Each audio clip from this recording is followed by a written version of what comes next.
જો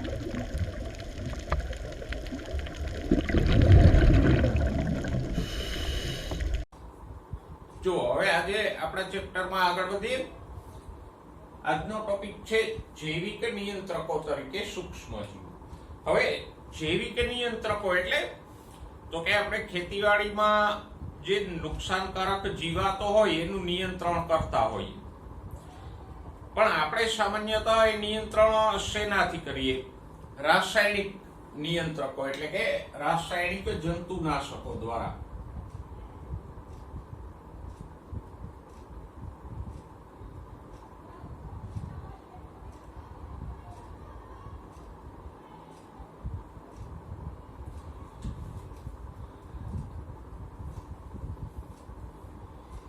તો ખેતીવાડીમાં જે ઉપદ્રવી એટલે નુકસાનકારક જીવાતો હોય, ઈયળો હોય, એનો નાશ આપણે રાસાયણિક જંતુનાશકો એટલે દવાઓ દ્વારા કરતા હોઈએ છીએ. પણ એના અમુક ગેરફાયદાઓ પણ છે. એટલે કાર્બનિક ખેતીવાડી, જેને આપણે ઓર્ગેનિક ફાર્મિંગ કહીએ, એમાં આ ઈયળોનું જૈવિક નિયંત્રણ કરવામાં આવે.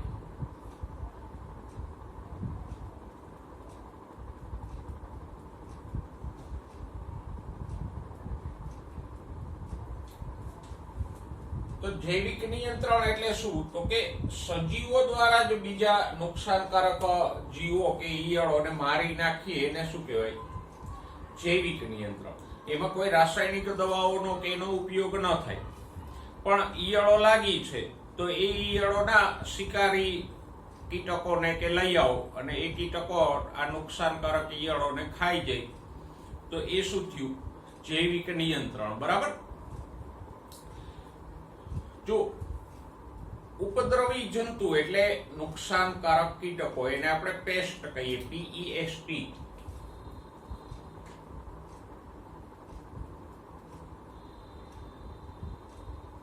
પેસ્ટ એટલે ઉપદ્રવી જંતુ.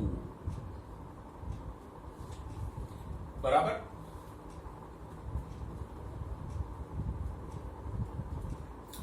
અને એને સામાન્યતઃ આપણે કીટનાશકો એટલે પેસ્ટિસાઇડ, પછી જંતુનાશકો, એ બધી દવાઓ છાંટી અને એનું નિયંત્રણ કરતા હોઈએ કે નાશ કરતા હોઈએ.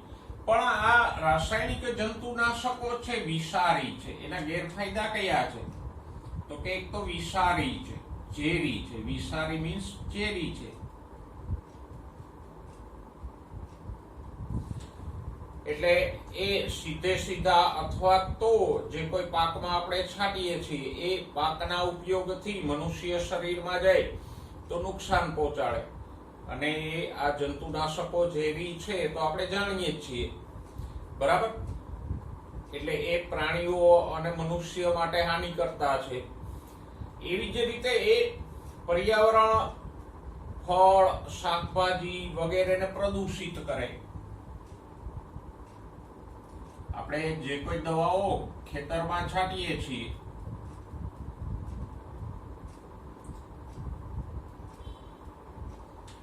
એ દવાઓ છે એમાંનો ઘણો હિસ્સો નાશ નથી પામતો. ઈયળોને મારવામાં તો એનો થોડોક જ હિસ્સો વપરાય. બાકીનો હિસ્સો જે વનસ્પતિના છોડના પર્ણો ઉપર, ફળ ઉપર કે ડાળીઓ ઉપર લાગેલો હોય એનું શું થાય? તો કે એ દવા છે એ વરસાદ સાથે ધોવાઈને જમીનમાં પડે, જમીનમાંથી પાણીમાં જાય, નદી, સરોવરો, તળાવોમાં જાય. એવું પાણી આપણે પીએ, પ્રાણીઓ પીવે તો એને નુકસાન થાય. તો આ રીતે જમીનનું, પાણીનું પ્રદૂષણ પ્રેરે. પછી ફળ, શાકભાજી વગેરેનું પણ પ્રદૂષણ પ્રેરે. કારણ કે જે દવા છાંટેલી હોય એના ઘણા અંશો છે એ ફળ કે શાકભાજી ઉપર રહી જતા હોય ને એવા ફળ કે શાકભાજી આપણે ખાતા હોઈએ તો એ આપણા શરીરમાં પણ જાય.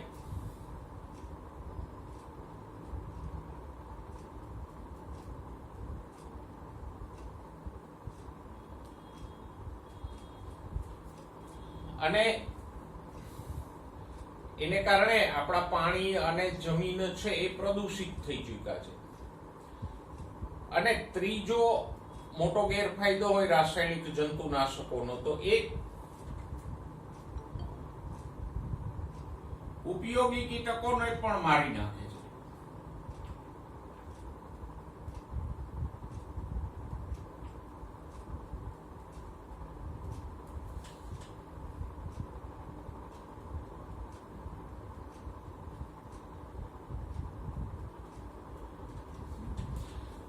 જો અહીંયા જે ચર્ચા આપી છે ને એના માટે એક વસ્તુ એ સમજી લ્યો કે ખેતીવાડીમાં જે કંઈ કીટકો લાગે છે એ બધા કીટકો નુકસાનકારક નથી હોતા.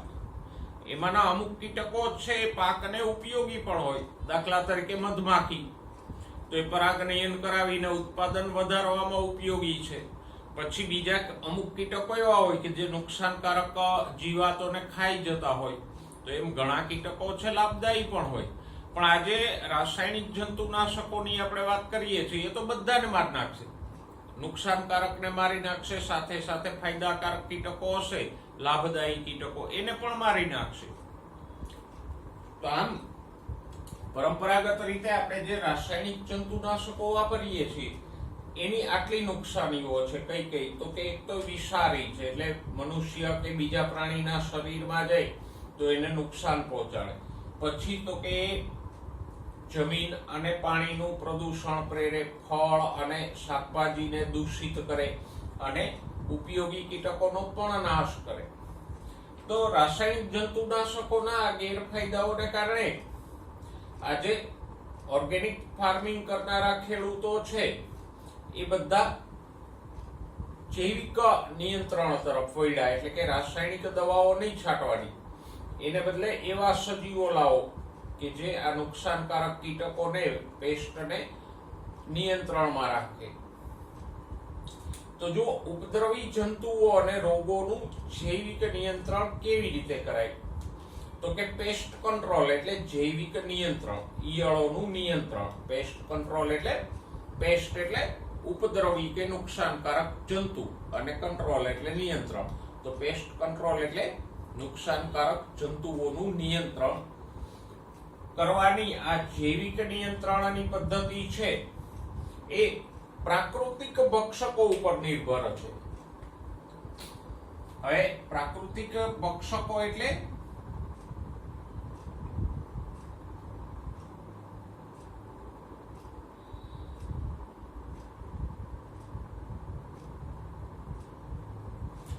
પ્રાકૃતિક ભક્ષકો એટલે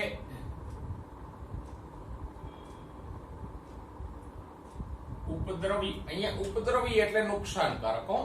ઉપદ્રવી કીટકોના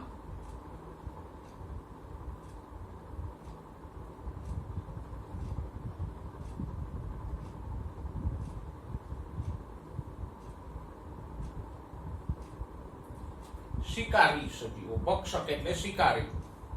તો આ જૈવિક નિયંત્રણની પદ્ધતિનો આધાર શું છે? તો કે આવું પ્રાકૃતિક ભક્ષકો દ્વારા ઉપદ્રવી જંતુઓનો નિયંત્રણ કરવું એ એનો આધાર છે અને એના ઉપર જ નિર્ભર એટલે કે આધારિત છે. હવે કાર્બનિક ખેતી કરનાર જે છે એમાં જૈવ વિવિધતા છે એ આની ચાવી છે. દ્રશ્ય ભૂમિ એટલે કે એક વિશાળ સજીવો ધરાવતો વિસ્તાર. દ્રશ્ય ભૂમિ એટલે સપોઝ કે ખેતરો કે જેમાં સજીવો વસતા હોય એવો વિસ્તાર એટલે ખેતરો કે જંગલો.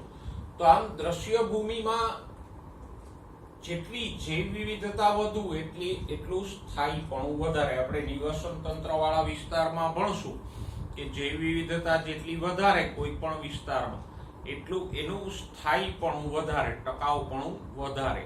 એની ચર્ચા આપણે નિવસન તંત્ર અને જૈવ વિવિધતા વાળા ચેપ્ટરમાં કરશું. અત્યારે એટલું યાદ રાખો કે ખેતરમાં પણ કીટકોની વિવિધતા જેમ વધારે એમ ઉત્પાદન સરવાળે વધે. હવે જૈવિક ખેતી કે ઓર્ગેનિક ખેતી કરતા ખેડૂતો છે એવું તંત્ર વિકસાવે કે જેમાં કીટકો એટલે કે નુકસાનકારક સજીવોનો નાશ ન કરાય પણ એને એક ચોક્કસ માત્રા સુધી ઘટાડવામાં આવે એવું વ્યવસ્થાપન કરવામાં આવે. તો આમાં એક મહત્વની બાબત શું છે તો કે આમાં ઉપદ્રવી જંતુઓનો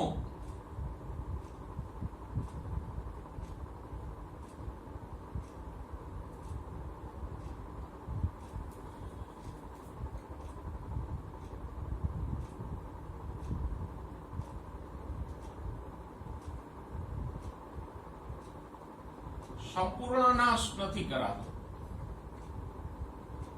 રાસાયણિક જંતુનાશકો છે તો ઉપદ્રવી અને લાભદાયી બધાનો સંપૂર્ણ નાશ કરનાર છે, પણ સાવ સંપૂર્ણ નાશ કરવો ને એ નુકસાનકારક છે.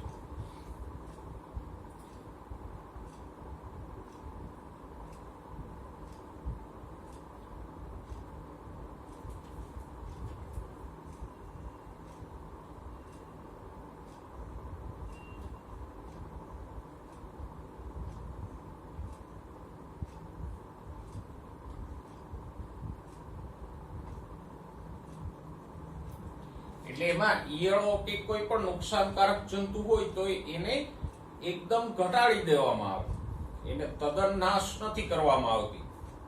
બરાબર. જ્યારે પરંપરાગત જે રાસાયણિક જંતુનાશકો છે તો બધાનો નાશ કરનાર છે, લાભદાયી હોય કે નુકસાનકારક હોય બધાનો તદ્દન નાશ કરી નાખશે. બરાબર. હવે આ વસ્તુ છે જરૂરી છે. કઈ રીતે જરૂરી છે? આપણે કોઈ નુકસાનકારક કીટકનો સંપૂર્ણ નાશ કરી નાખીએ તો શું થાય? દાખલા તરીકે આ ઉપદ્રવી જંતુ છે કોઈ એક, બરાબર, પણ હવે એની ઉપર કોઈક લાભકારક જંતુ પણ નભે છે.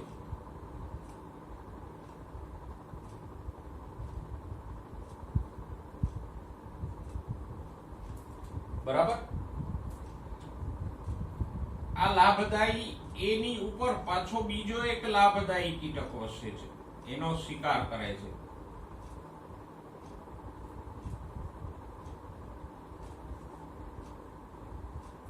અને આ લાભદાયી બી છે એ પાછો પરાગનયનમાં મદદરૂપ છે.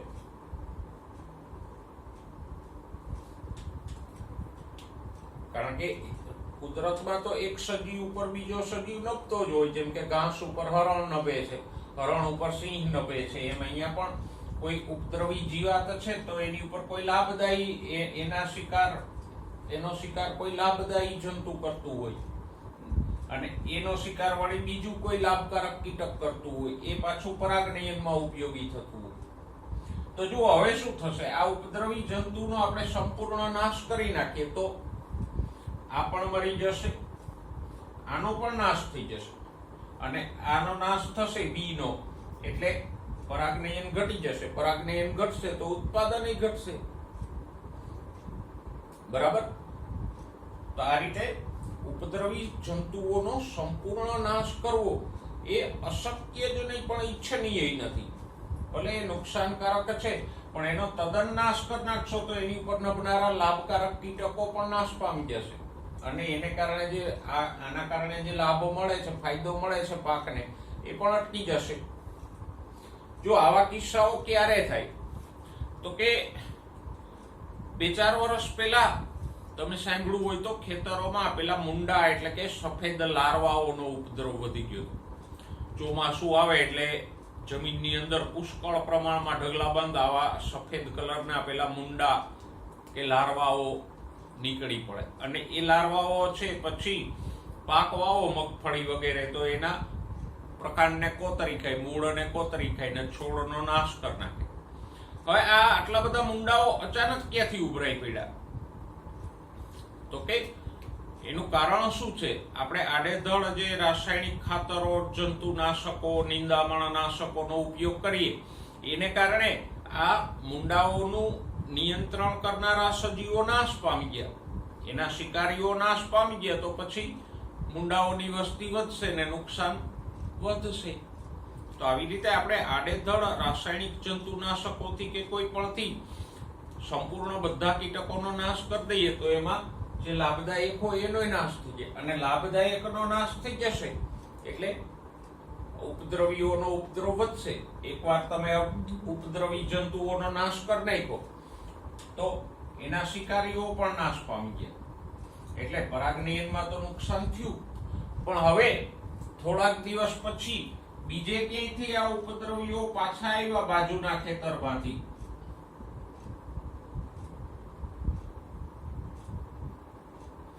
તો એના શિકારીઓ છે એ તો નથી, તો હવે આનો ઉપદ્રવ વધારે વધશે. એટલે બે પક્ષે નુકસાન થાય. એક તો લાભદાયી દ્વારા જે ફાયદો મળતો તો એ પણ ગયો, અને જે ઉપદ્રવી જંતુઓ ફરીવાર આવ્યા તો એના શિકારીઓ તો છે નહીં, તો એની વસ્તી બેફામ વધશે ને વધારે નુકસાન કરશે. તો આ રીતે જૈવિક નિયંત્રણમાં કોઈ ઉપદ્રવી જંતુ હોય એનો સંપૂર્ણ નાશ નથી કરાતો, પણ એને ઘટાડવામાં આવે. કારણ આગળ આપણે એક વાક્ય ભણ્યા ને કે જેટલી જૈવ વિવિધતા વધારે એમ સ્થાયીપણું વધારે. જો અહીંયા 1, 2, 3 કીટકો વસતા હતા અલગ અલગ પ્રકારના, તો પાકને પણ ફાયદો થતો હતો. જો આ કીટકો ના હોય લાભકારક કીટકો, તો પાકને પણ નુકસાન થશે. અને રાસાયણિક જંતુનાશકો આરે મુશ્કેલી જે છે કે એ બધાનો નાશ કરી નાખે. હવે લાભદાયી જંતુઓનો નાશ થઈ જાય તો પાકને જે ફાયદો મળતો હોય એ પણ જાય, અને પછી અમુક સમયે લાભકારક કીટકો જતા રહીએ. એટલે હમણાં મેં કીધું એમ મુંડાઓ જેમ ઉભરાઈ પડ્યા હતા, એમ ઉપદ્રવી જંતુઓનો ઉપદ્રવ ફરીવાર વધી જાય. તો આમ જૈવિક નિયંત્રણ કરનારા કે ઓર્ગેનિક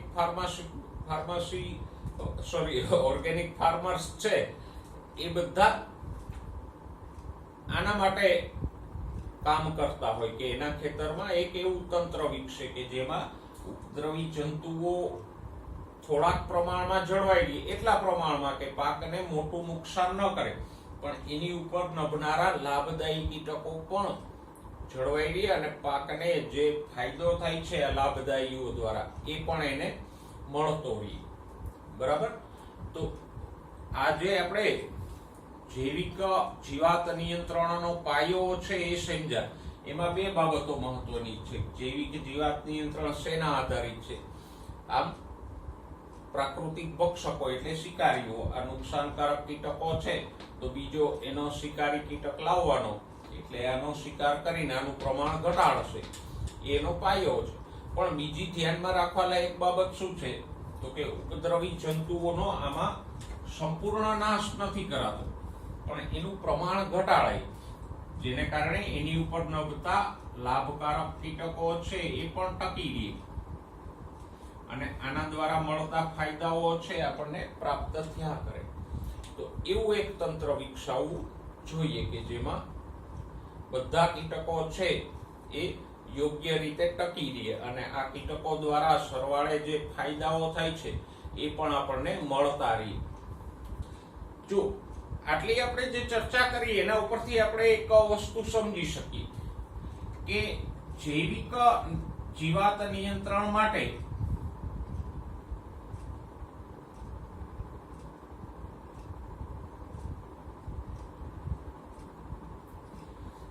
જે તે કોઈ ખેડૂત છે એને પણ અમુક બાબતોની સમજ હોવી જોઈએ, જેમ કે જીવાતોના જીવન ચક્રો, પછી એના ખોરાક ગ્રહણ, વસવાટ, એ બધાની સમજ હોવી જોઈએ.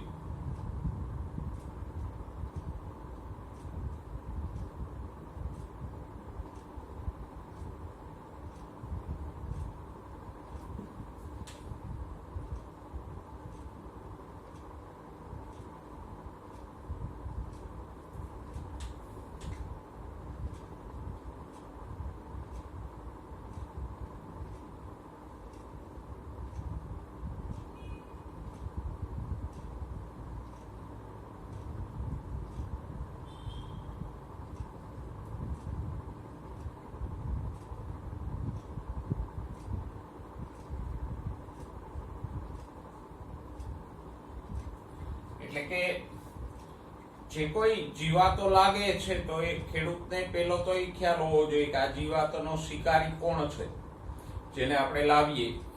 બરાબર. પછી ફાયદાકારક હોય કે નુકસાનકારક કીટકો હોય એનું જીવન ચક્ર સમજવું જોઈએ કે એ ઈંડા ક્યાં મૂકે છે, ક્યારે મૂકે છે. ઘણી જીવાત એવી હોય કે જે ઉનાળા દરમિયાન જમીનની અંદર જ ઈંડા મૂકી દેતી હોય અને પછી ચોમાસું આવે એટલે ઈંડામાંથી જીવાતો ઉત્પન્ન થતી હોય.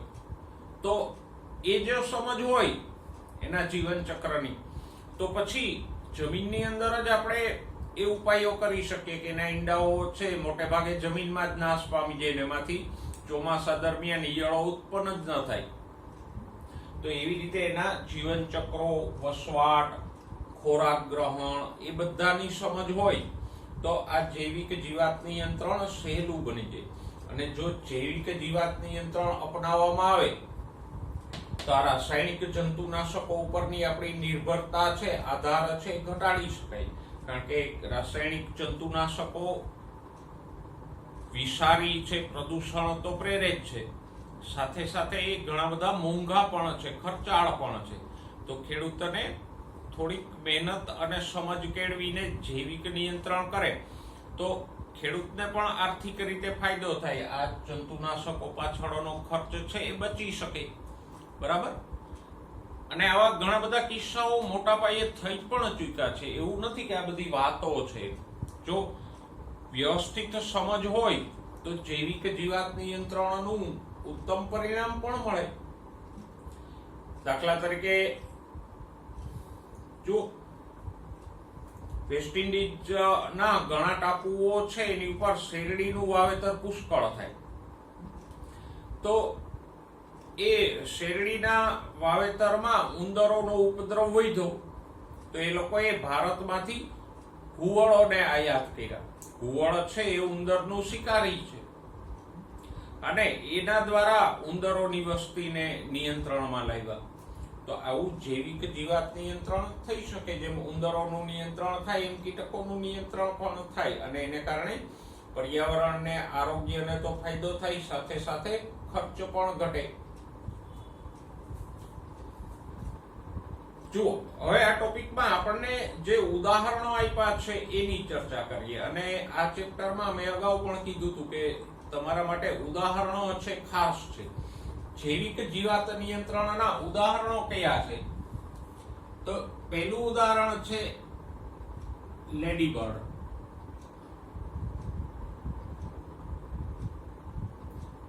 જો શબ્દ લેડીબર્ડ છે પણ એને લેડીઝ આરે કઈ લેવા દેવા નથી અને બર્ડ એટલે પક્ષી પણ નથી.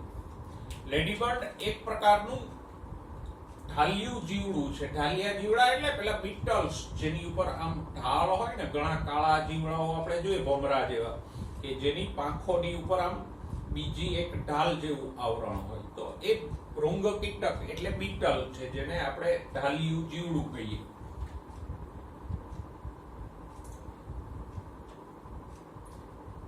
અને એ લાલ અને કાળા ટપકા વાળું હોય અને એ એફિડ્સ એટલે કે ચૂસિયા જીવાતોનો નાશ કરે. જો બીટલ્સ છે તો પેલા સૂક્ષ્મ જેને આપણે મોલોમસી કહીએ એવી સૂક્ષ્મ ચૂસિયા જીવાતોનો નાશ કરશે. આ એફિડ્સ છે એ વનસ્પતિમાંથી રસ ચૂસી લે.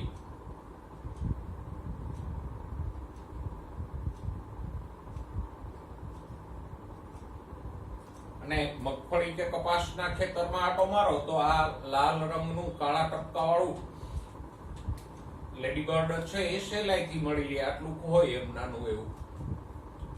પછી બીજું છે ડ્રેગન ફ્લાય.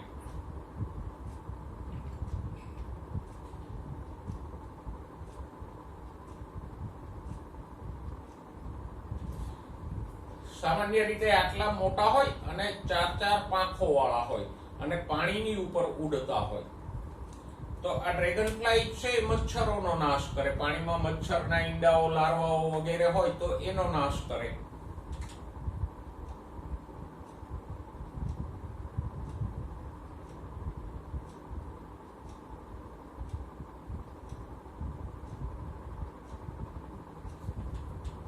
બરાબર. પછી ત્રીજું ઉદાહરણ છે આપણું જાણીતું છે બેસિલસ થુરિન્જીએન્સીસ એટલે કે બીટી બેક્ટેરિયા.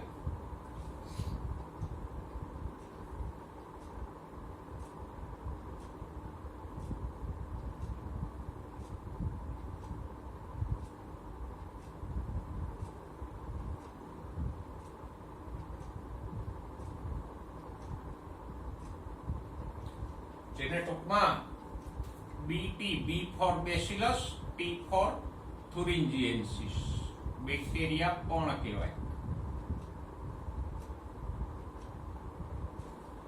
બરાબર. આપણા ચેપ્ટર નંબર 12 માં આપણે વિસ્તારથી ભણશું કે આ બીટી બેક્ટેરિયાઓ એક પ્રકારનું વિષ એટલે કે ઝેર ઉત્પન્ન કરે, ઝેરી પ્રોટીન ઉત્પન્ન કરે કે જે ઈયળોના આંતરમાર્ગમાં કાણા પાડીને ઈયળોને મારી નાખે. હવે આપણી જાણીતી વાત એ છે કે વૈજ્ઞાનિકોએ આ બીટી બેક્ટેરિયાનું પેલું ઝેર ઉત્પન્ન કરતું જનીન કાપી બેક્ટેરિયામાંથી લઈ અને કપાસમાં દાખલ કરી દીધું, અને આવા કપાસને આપણે બીટી કપાસ કહીએ. તો જે ઝેર બેક્ટેરિયામાં ઉત્પન્ન થતું હતું એ હવે કપાસના છોડમાં ઉત્પન્ન થવા માંડ્યું અને એ ઈયળોનો નાશ કરવા માંડ્યું. પણ હવે બધા પાકમાં આવું શક્ય ના બને.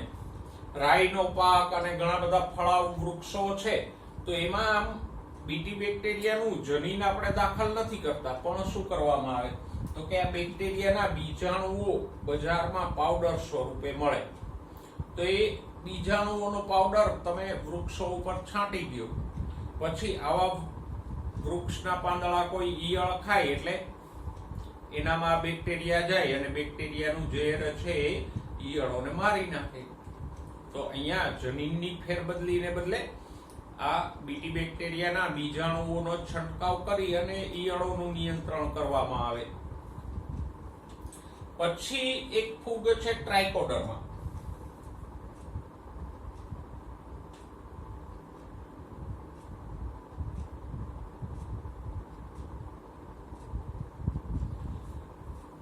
એ તો ખેડૂતો છે ઘણીવાર છાંટતા પણ. હવે ટ્રાઇકોડર્માની અલગ અલગ જાતિઓ છે ને અલગ અલગ છે. અમુક જાતિઓ મગફળી જેવા છોડના મૂળ ઉપર જ પરોપજીવી તરીકે થાય અને છોડને સુકાવી નાખે. પણ ટ્રાઇકોડર્માની અમુક જાતિઓ છે મુક્તજીવી છે.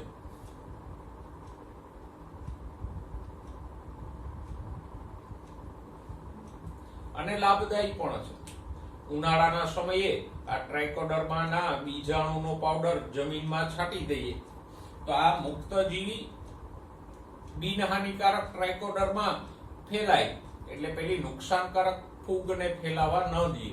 તો એ ફૂગનું નિયંત્રણ કરે આ ટ્રાઇકોડર્મા. એક ફૂગ છે બીજી ફૂગને ફેલાવા નથી દેતી. પછીનું એક ઉદાહરણ છે બકુલો વાયરસ.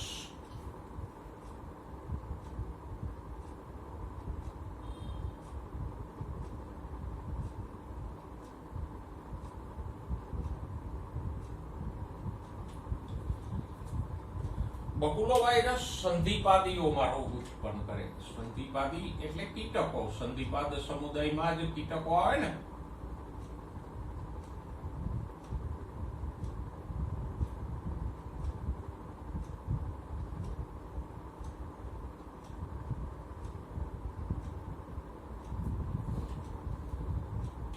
બરાબર. અને એ કેવા છે તો કે બકુલો વાયરસ ન્યુક્લિયો પોલીહેડ્રલ છે.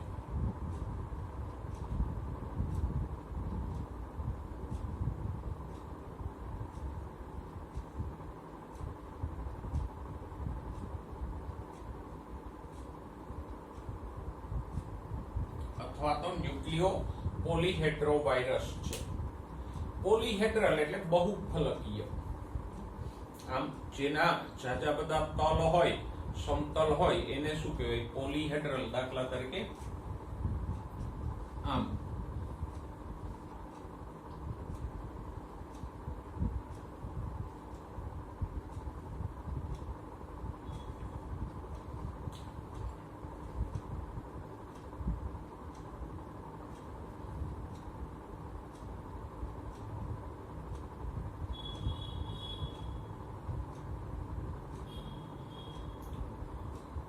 માં જેને વધારે સપાટીઓ હોય એને શું કહેવાય? પોલીહેડ્રલ. તો આ પોલીહેડ્રોવાયરસ છે યજમાન કોષની અંદર આવું પોલીહેડ્રલ સ્વરૂપ ઉત્પન્ન કરે એટલે એને આપણે પોલીહેડ્રોવાયરસ કહીએ. ઓકે, પોલીહેડ્રલ વાયરસની ડેફિનેશન ના સમજાય તો કઈ નહીં, પણ એ યાદ રાખજો કે પોલીહેડ્રોવાયરસ કયો છે? બકુલો વાયરસ. બરાબર. હવે અહીંયા એક શબ્દ આપ્યો છે તમને, લઘુ વર્ણપટીય કીટકીય પ્રાયોજન.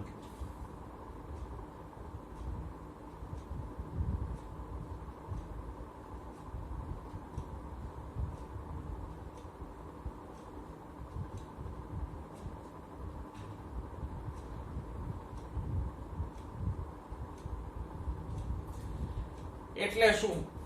નેરો સ્પેક્ટ્રમ એટલે અમુક ચોક્કસ પ્રકારના સજીવોને જ નુકસાન કરે. દાખલા તરીકે જો આ બકુલો વાયરસ છે તો એ શું કરે? તો કે અમુક જે નુકસાનકારક સંધિપાદી કે કીટકો છે એને એમાં જે રોગો ઉત્પન્ન કરે, પછી ફાયદાકારક બીજા કીટકોમાં એ રોગો નથી ઉત્પન્ન કરતા. બ્રોડ સ્પેક્ટ્રમ હોય તો એ શું કરે? બધાને નુકસાન કરશે. નુકસાનકારક કીટકોને મારી નાખશે, પછી ફાયદાકારક કીટકોને મારી નાખશે, ઇવન સસ્તનો કે બીજા પ્રાણીઓને પણ નુકસાન કરશે. તો હવે આવો કોઈ જીવાત નિયંત્રક તો ન ચાલે ને. જેમ બીટી બેક્ટેરિયા છે તો એ બીટી બેક્ટેરિયાનું વિષ છે, ઝેર છે, એ ફક્ત ઈયળોને જ નુકસાન કરે છે, એનાથી મનુષ્યને કે બીજા પ્રાણીઓને કોઈ નુકસાન નથી થતું. પણ હવે જો એ બીટી બેક્ટેરિયાનું ઝેર છે બધાને નુકસાન કરતું હોત તો આપણે એને કપાસમાં કે ઉપયોગમાં ના લઈ શકાય. એટલે જે કંઈ આવા જૈવ જંતુનાશકો છે એ બધા કેવા હોવા જોઈએ?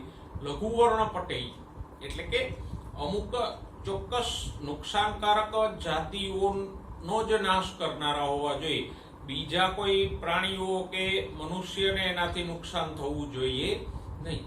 બધાને નુકસાન કરે તો બ્રોડ સ્પેક્ટ્રમ કહેવાય. અમુક ચોક્કસ જાતિઓને જ નુકસાન કરે તો એને શું કહેવાય? Narrow spectrum.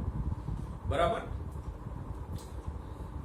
અને આ બધા જે ઉપાયો આપણે ભણ્યા એની સાથે બીજા ઉપાયોને સાંકળી અને ઇન્ટિગ્રેટેડ પેસ્ટ કંટ્રોલ એટલે કે સંકલિત જીવાત નિયંત્રણ નો અભિગમ અપનાવાય. એટલે કે આમાં આવા બધા ભક્ષકોનો ઉપયોગ થાય, સાથે સાથે બીજા જે કોઈ ઉપાયો છે જેમ કે ગૌમૂત્રનો અર્ક હોય કે લીમડાનો અર્ક છાંટવો વગેરે, એવી બધી બાબતોનો આમાં જીવાત નિયંત્રણમાં ઉપયોગ થશે. અને અલગ અલગ ઉપાયોથી એક સંતુલિત જીવાત નિયંત્રણ થાય એટલે આપણે એને શું કહીએ? Integrated paste control. એમાં પેલા રાસાયણિક જંતુનાશક જેવું નહીં કે એક દવા છાંટી દીધી બધા કીટકો મરી ગયા. બરાબર. નુકસાનકારક મરી ગયા, લાભકારક મરી ગયા. અહીંયા બધા ઉપાયો અજમાવાય. આવા ભક્ષકો લઈ આવાય, પછી મેં કીધું એમ ગૌમૂત્ર, લીમડાનો અર્ક એનો પણ ઉપયોગ થાય. લાભદાયી કીટકોને પણ ટકાવી રાખવામાં આવે. બરાબર. જરૂર પડે તો નવા શિકારીઓને લાવવામાં આવે. તો આમ બધા પાસાઓ અને બધા એંગલથી જીવાત નિયંત્રણ કરવામાં આવે એને કહેવાય સંકલિત જીવાત નિયંત્રણ.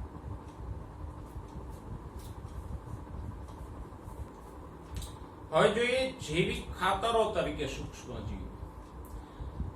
જેમ આપણે રાસાયણિક જંતુનાશકોની વાત કરી કે એનાથી નુકસાન થાય, એમ આપણે જે રાસાયણિક ખાતરોનો ઉપયોગ કરીએ છીએ ખેતીવાડીમાં એ પણ લાભની સાથે સાથે નુકસાન કરે જ છે. એના નુકસાન કયા છે? તો કે એક તો રાસાયણિક ખાતરો મોંઘા હોય એટલે ખર્ચાળ સાબિત થાય. બીજું તો કે એના ઉપયોગથી જમીન અને પાણીને નુકસાન થાય. આગળ આપણે ભણશું કે એક સુપોષકતાકરણ નામની ઘટના પ્રેરાય આ રાસાયણિક ખાતરોના ઉપયોગથી. એને કારણે તળાવો અને જળાશયો છે ગંદા થઈ જાય. તો આમ રાસાયણિક ખાતરો છે પણ પર્યાવરણને નુકસાન કરે, માનવ સ્વાસ્થ્યને પણ નુકસાન કરે અને ખર્ચાળ પણ છે. તો એના વિકલ્પે ઘણા બધા સૂક્ષ્મ જીવો એવા છે કે જે આપણને ખાતર આપે. અને એટલે જ આજે ઓર્ગેનિક ફાર્મર્સ છે એટલે કે ઓર્ગેનિક ખેતીવાડી કરનારા લોકો છે જૈવિક ખાતરો તરફ વળ્યા છે. રાસાયણિક ખાતરોને પડતા મૂકી અને જૈવિક ખાતરો તરફ વળ્યા. જૈવિક ખાતરનું સૌથી જાણીતું આપણું ઉદાહરણ હોય તો પેલું વર્મી કમ્પોસ્ટ, અળસિયાનું ખાતર, કે જેમાં આમ એક ક્યારામાં ડાળખા પાંદડાઓનો કચરો અને માટી પાથરી દેવામાં આવે અને પછી એમાં અળસિયા મૂકી દો એટલે અળસિયા છે આ ડાળખા પાંદડાઓને ખાય અને મળ સ્વરૂપે ખાતર તરીકે એનો નિકાલ કરશે. તો આવું અળસિયા દ્વારા બનતું જે ખાતર છે વર્મી કમ્પોસ્ટ, એ જૈવિક ખાતરનું એક ઉદાહરણ છે. પણ અહીંયા આપણે અળસિયા જેવા મોટા પ્રાણીઓમાંથી મળતા ખાતરની વાત નથી કરતા, આપણે સૂક્ષ્મ જીવોમાંથી મળતા ખાતરની વાત કરશું.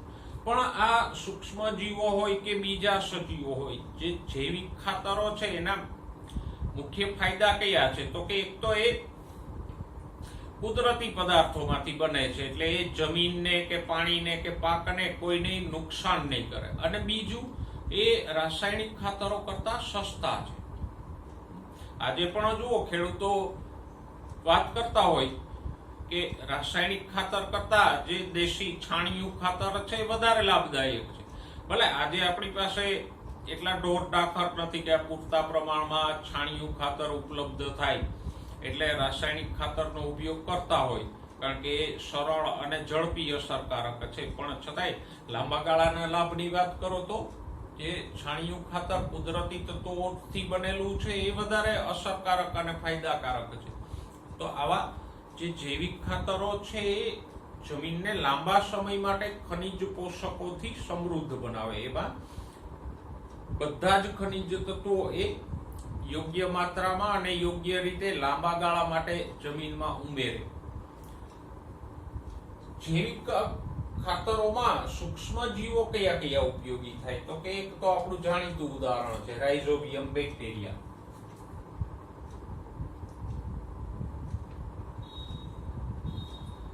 આને તો તમે અગાઉ પણ ભણી ગયા.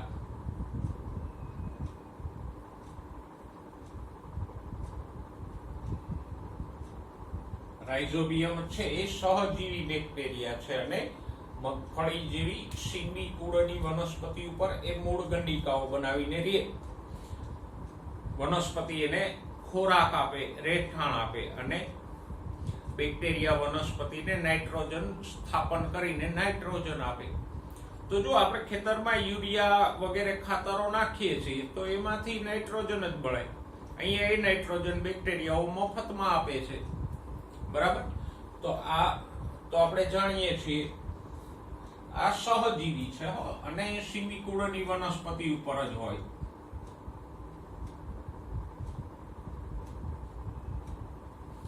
પછી બીજા છે એઝોસ્પિરિલિયમ અને એઝેટોબેક્ટર.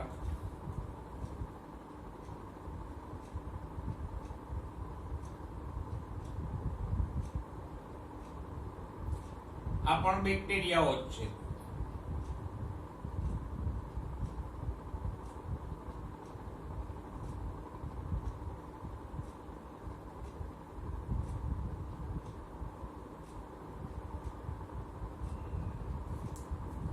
પણ આ જમીનમાં મુક્ત જીવી છે, છોડ સાથે સહજીવન નથી ગુજારતા.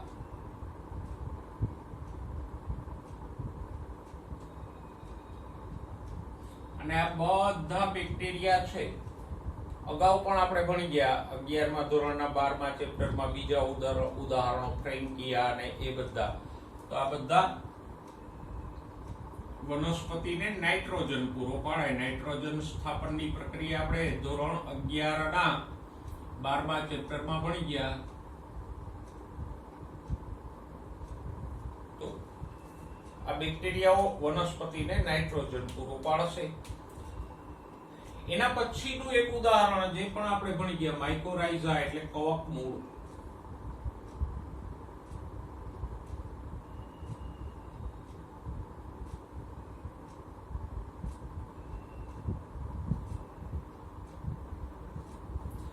એ ફૂગ અને વનસ્પતિ વચ્ચેનું સહજીવન છે. વનસ્પતિ ના મૂળ ઉપર ગ્લોમસ જેવી પ્રજાતિની ફૂગનું સહજીવન.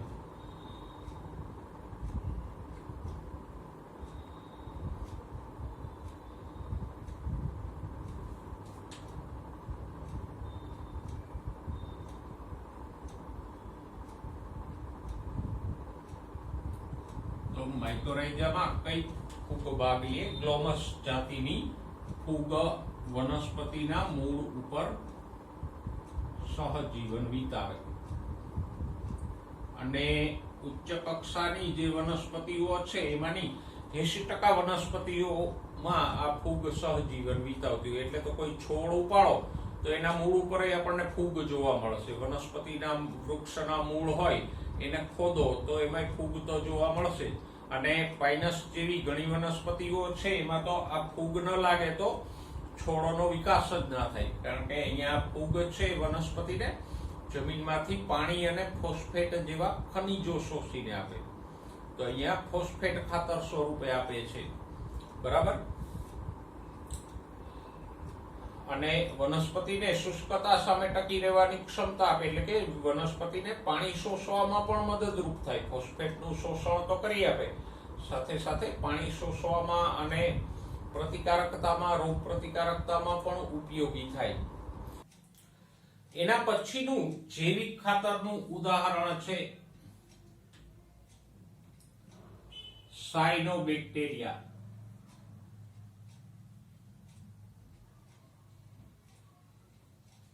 અથવા જેને આપણે નીલહરિત લીલ પણ કહીએ.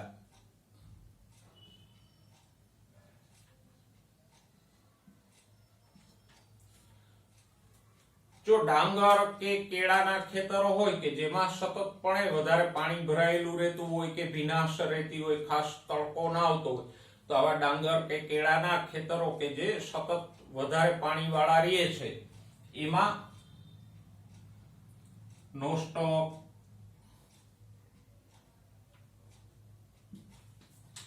એનાબીના,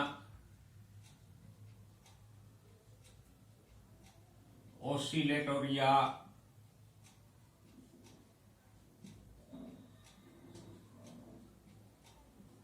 એવી નીલહરિત લીલ રે. અને નીલહરિત લીલ પાસે એક વિશિષ્ટ પ્રકારનો કોષ હોય, એને આપણે કહીએ હેટ્રોસિસ્ટ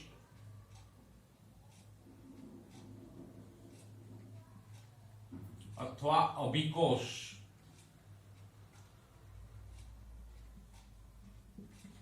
ધોરણ 11 ના બીજા ચેપ્ટરમાં આ અભિકોષનો ઉલ્લેખ આવ્યો.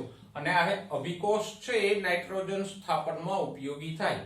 તો આવા પાણી ભરેલા ખેતરો હોય એની અંદર આ નીલહરિત લીલ ફેલાય અને એ આ નાઇટ્રોજન સ્થાપન તરીકે ઉપયોગી થાય. સાથે સાથે ખેતર સુકાય અને લીલ મરી જાય તો એના જે મૃત દ્રવ્યો છે એ પણ એક જાતનું ખાતર જમીનમાં ઉમેરે.